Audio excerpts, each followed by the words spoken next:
Nandito na tayo ngayon sa Glenelg Beach. Yan na ang mga beachfront buildings na ating dinaanan sa previous videos. Mahangin talaga dito sa Glenelg.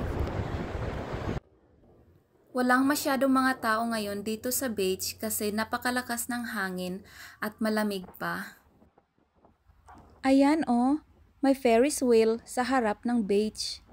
At eto naman ang mga beachfront hotel, bar, restaurant and accommodation dito sa Glenelg. Tingnan niyo oh, napakalawak at napakalinis ng beach dito. Ito naman ang napakahabang jetty. So, nasan nga ba si Savannah? Ito siya oh.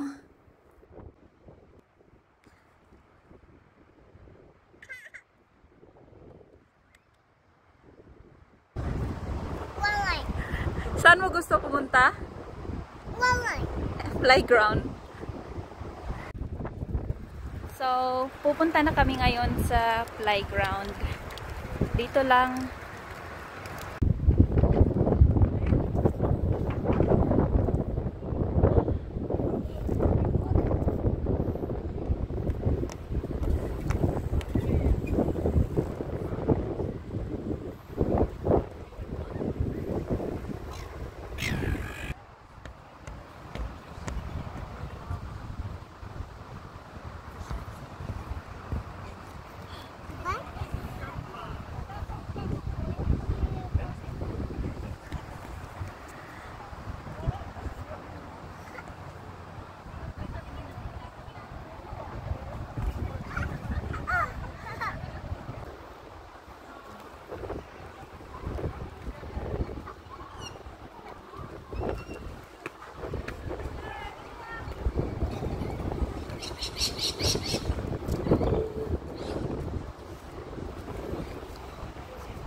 Grabe, akong natakot kay Savannah. Savannah!